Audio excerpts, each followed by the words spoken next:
Muy buenas noches a todos los que se hallen del otro lado de esta transmisión. Esta es una nueva entrega de Comentarios de lo Real.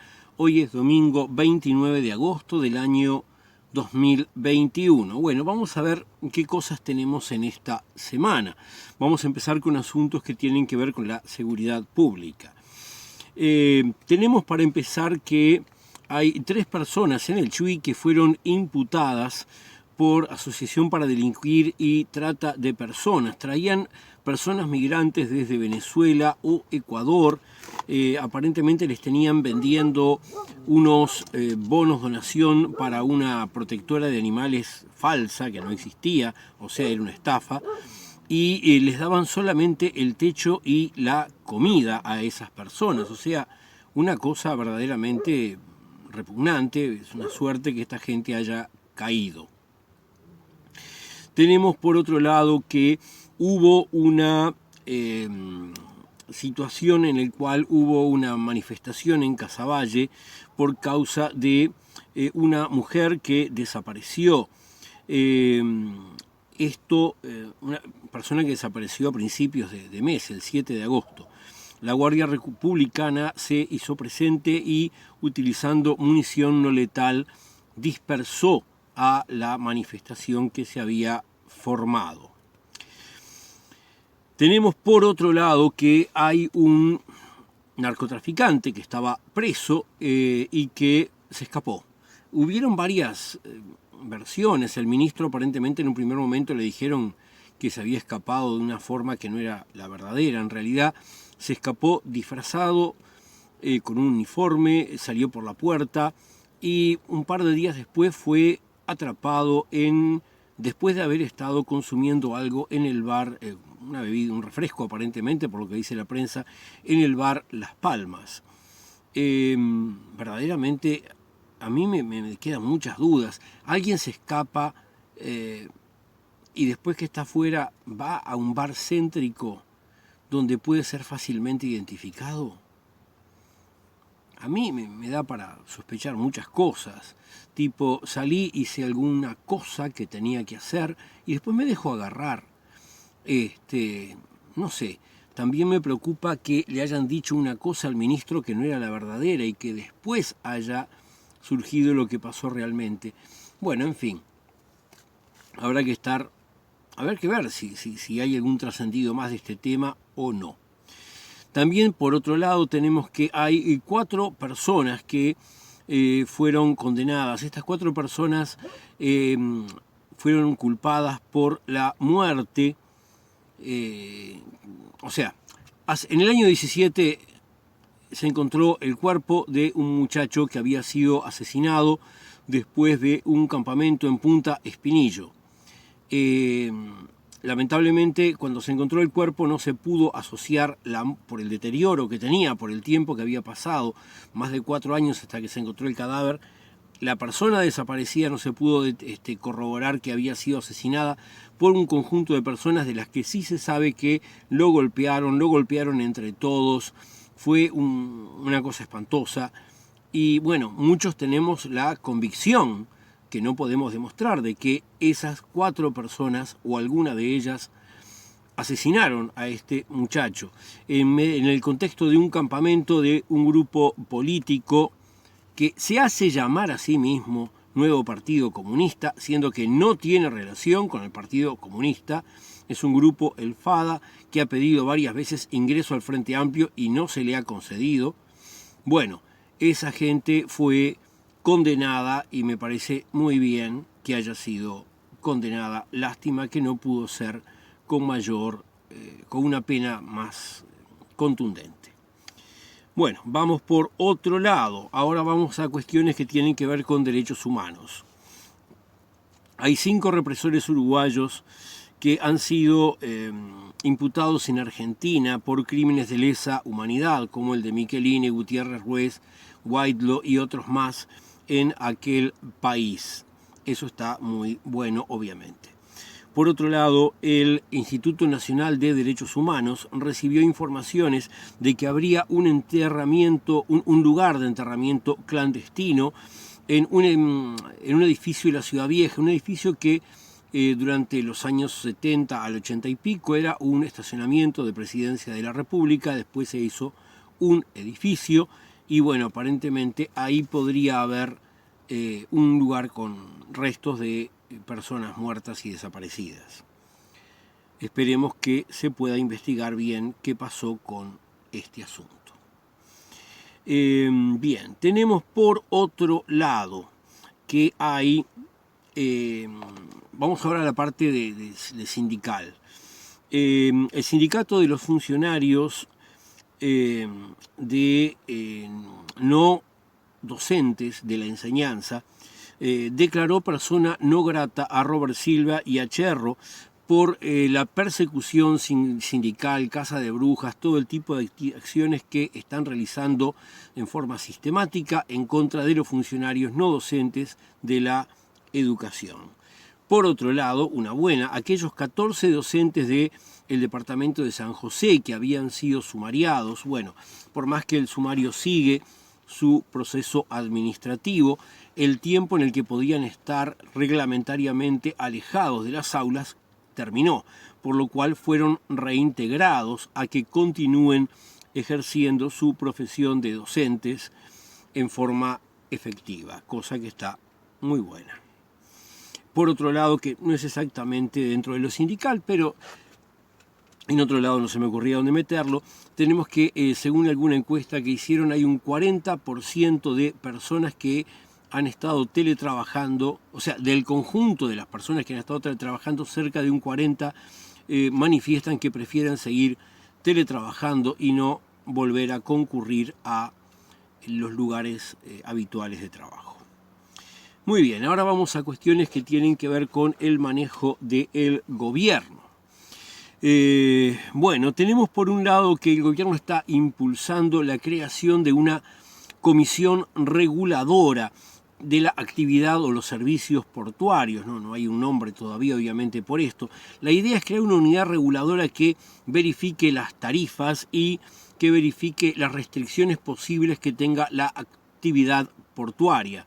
Yo me pregunto si esta idea es tan buena, ¿por qué no la propusieron antes de regalarle el puerto a la empresa Cato-Egnatier? Me parece que es algo que debería haberse pensado previamente. Por otro lado, como recordarán, el ministro anterior de Turismo, en medio de una situación muy sonada, renunció. Bueno, eso llevó a que se viera quién iba a sustituirlo. Por una cuestión de equilibrios dentro de la coalición, la idea era que lo sustituyera alguien que también correspondiese al Partido Colorado. Muy bien, se decidió que un sanguinetista, Tabaré Viera, fuera quien pasase a ocupar la cartera de turismo. Tabaré Viera había sido intendente de Rivera en un par de ocasiones, si yo no recuerdo mal, en dos, podrían ser más, pero yo recuerdo dos. Por otro lado, en el Senado, la banca que deja Viera libre fue ocupada por Raúl Valle, que es hijo de Jorge Valle Ibáñez y que hasta ahora no había tenido una participación política relevante. Aparentemente estaba en la lista por poner a alguien con el apellido Valle, pero si él asumía, dejaba a la gente de Sanguinetti sin nadie en el Parlamento. Así que asumió por esas cosas de Sanguinetti me arrancó un brazo, decía Jorge Valle. Bueno, ahora el hijo de Sanguinetti le arrancó una banca a Sanguinetti. Los problemas en la interna del Partido Colorado siguen manifestándose públicamente.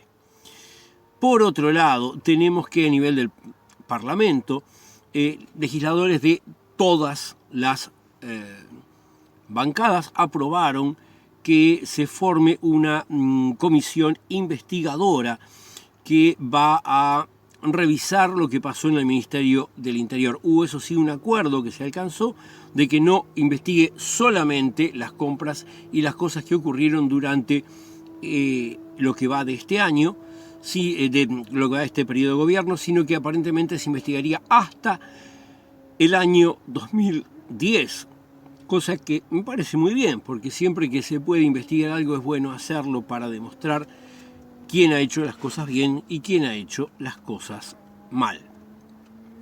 Por otro lado, legisladores también de todas las inclinaciones políticas estuvieron muy manifestando su desacuerdo con que el Poder Judicial estaba cerrando 30 juzgados de paz en el interior. Y bueno, ante el desacuerdo parlamentario que invitó a dialogar a la Suprema Corte de Justicia, dieron marcha atrás y no se van a cerrar esos 30 juzgados en el interior, cosa que era verdaderamente algo muy negativo. Otro tema, en el INISA, el Instituto Nacional de los Niños y Adolescentes, la presidencia del Consejo del INISA está en manos de Cabildo Abierto. Hay otra directora de la coalición del Partido Nacional y hay una directora por el Frente Amplio. Bueno, aparentemente la directora de Cabildo Abierto y la directora del Partido Nacional no se entienden mucho, así que el señor senador, ex militar, no sé de qué rango, Domenech, senador por Cabildo Abierto, salió a decir que el Partido Nacional tenía que sacar a la persona que tenía en el directorio y poner a alguien que estuviera en sintonía con la presidenta del INISA, que es de Cabildo Abierto. Esto generó una cierta tormenta por los problemas entre Cabildo Abierto y el Partido Nacional, una vez más. Y Manini, como otras veces suele hacer, salió a ponerle paños tibios, a decir que ellos no exigían que hubiera una renuncia de la directora por el Partido Nacional, pero sí que se llegara a algún acuerdo sobre cómo iban a funcionar. Y bueno, aparentemente quedó por ahí, pero como vemos siguen habiendo constantemente roces y problemas al interior de la coalición, a pesar de que ellos quieren negarlo y mostrar que están todos muy unidos. No los une el amor sino el espanto, solo se unen realmente cuando lo que quieren es oponerse a la izquierda. Muy bien, por otro lado, tenemos algunos temas que tienen que ver con el interior.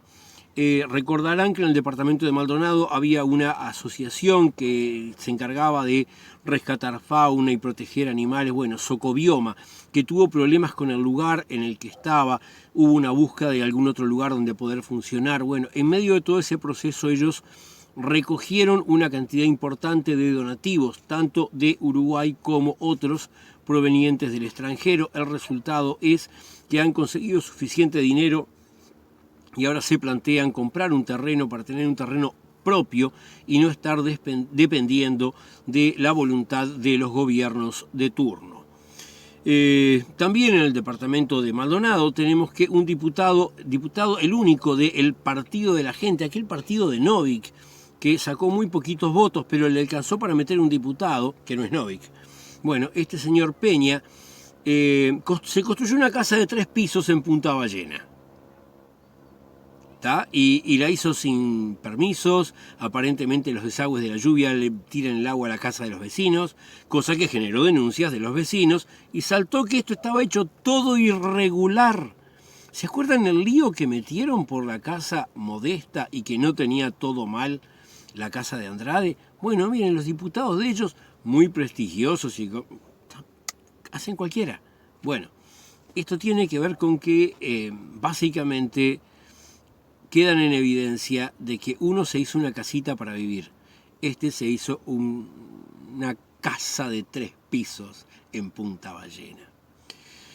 Por otro lado, tenemos que en Paysandú la Intendencia está tratando de desarmar una agencia que se había hecho para tener que ver con el desarrollo y bueno, esas cosas que no le gustan a estas intendencias de estos partidos neoliberales, quieren desarmarla y un exdirector está denunciando esa situación. Bueno, otro tema que tiene que ver con lo uruguayo, pero bordea las relaciones internacionales. Una diputada de Cabildo Abierto días pasados había salido a festejar el Día de las Falklands. Las Falklands son las islas que realmente se llaman Islas Malvinas, ese archipiélago que corresponde a la República Argentina y que es ocupado ilegalmente desde el siglo XIX por el Imperio Británico, en torno al cual hubo a principios de los 80 incluso una guerra. Muy bien. Con respecto a este tema, esta diputada, de una forma totalmente absurda, salió a defender la cualidad de inglesa de esas islas, ante lo cual, bueno, hubo una serie de dimes y diretes diplomáticos, y ahora el embajador de Argentina le envió una carta a esta diputada y un par de libros para que la muchacha se estudie el tema y aprenda, porque está muy mal operar en forma tan ignorante. A mí me dijo alguien, yo no sé si será verdad, que Cabildo Abierto, poco antes de empezar la gestión, había contratado un curso sobre política en MAPA, ese instituto que tenía aquel Mieres, que tenía un partido verde medio raro y que los cursos eran de dudosa calidad. Bueno, si son de dudosa calidad, bueno, no me llama la atención que terminen teniendo este tipo de diputados formados ahí, en caso de que eso sea cierto, que yo realmente no lo sé. Bueno, por otro lado, tenemos que en materia de educación, hubo un estudio realizado sobre los docentes, las clases que dieron los docentes en forma no presencial durante el proceso de no presencialidad educativa en la pandemia, a nivel de secundaria, en el sistema privado, en el sistema público, y el rendimiento de los alumnos en uno y otro. Y obviamente el resultado fue que en el sistema privado hubieron más clases y hubo mejor aprovechamiento que en el sistema público. Entonces uno puede decir, claro, en el sistema público como no los controlan, no es así. El tema es diferente. En el sistema privado hay una presión determinada de las direcciones y hay determinados recursos económicos que permiten que haya mayor cantidad de alumnos conectados. En el sistema privado, eso hace que los docentes tengan que dar mayor número de clases, que van a ser mejor aprovechadas. En el sistema público, poder dar las clases depende muchas veces de que el docente en su casa tenga conexión, tenga corriente, tenga el equipo. Está bien, las cerealitas se la dan al docente, sí, estamos de acuerdo, pero la conexión y todo eso lo tiene que pagar el docente en su situación de su hogar. Y lo mismo los alumnos. Muchos alumnos pueden no tener conexión y depender de la conexión del instituto de enseñanza en el que concurren. Y también está finalmente el tema del capital cultural de las familias de los estudiantes del sistema público, que es en su promedio y conjunto por debajo del sistema privado, porque el capital, como señala Bourdieu, el capital económico se transforma en capital cultural muchísimas veces, se trasvasa de un tipo de capital al otro. También él habla de otro, el capital social, pero eso es otro tema. Lo cierto es que todo esto da ese resultado que es el que se suponía. La enseñanza no presencial agrava las diferencias de clase existentes. Lo que decía Varela, aquellos que se encuentran en el aula se ven más iguales, sí, sin duda, y aquellos que se encuentran por la enseñanza virtual se ven menos iguales. Ojo, yo reconozco que para mucha gente la enseñanza virtual es algo positivo, gente que no podría concurrir, gente que vive lejos y que puede sí asistir a una clase no presencial. Para todo ese tipo de situaciones la enseñanza no presencial es realmente un adelanto. Estamos de acuerdo. Pero también hay otros factores que tienen que ser contemplados para que esto se estudie como una realidad integral y se compensen las diferencias que se generan. Muy bien, vamos ahora a los temas que tienen que ver con salud. Bueno, van a haber bailes. Parece que los salones de fiesta y los boliches van a estar autorizados, al menos los boliches en Montevideo, para tener actividad bailable. Pero en la noche de la nostalgia que terminó de ocurrir, hubieron 68 fiestas que el Ministerio del Interior, o sea, la policía, tuvo que intervenir, y la Intendencia encontró y cerró 13 fiestas clandestinas. O sea que eso no está bueno, y bueno, veremos cómo se reflejará o no el aumento de casos dentro de algunos días. Por otro lado, tenemos que en este momento el gobierno está evaluando que también la gente que tomó una primera dosis de Pfizer vaya a tomar una tercera dosis.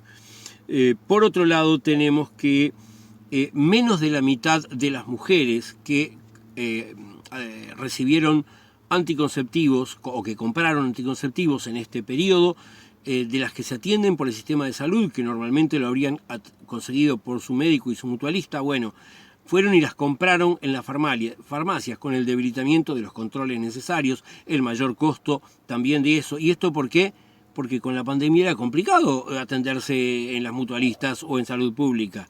O sea, más consecuencias de marcar mayor diferencia social, más consecuencias de dañar la economía y el bolsillo de la gente, y en este caso más consecuencias de vulnerar aún más la situación de las mujeres. Muy bien. Hay un decreto del Poder Ejecutivo que habilitó la venta de dispositivos electrónicos que permiten fumar tabaco. Dicen los médicos que esto contribuye a dañar la salud de los uruguayos. Funciona en el sentido contrario que toda la política antitabaco que habíamos estado desarrollando durante las últimas décadas. Tenemos por otro lado también que el Poder Judicial ha intimado al Ministerio de Salud Pública y también al MIDES para que se regularicen los residenciales, que hay 400 residenciales que no son establecimientos que estén en condiciones de regularización. Pueden ser buenísimos, pueden ser malísimos, pero no están regularizados y tienen un plazo de 30 días para cumplir con esa instrucción que les da el Poder Judicial. Finalmente, para cerrar lo que tiene que ver con esta semana, la Intendencia de Montevideo dio a conocer que en el departamento más poblado del Uruguay va a haber actividad carnavalera en el año 22. Y bueno, para todos los que les gusta mucho el carnaval, felicitaciones. Nos vemos la semana próxima.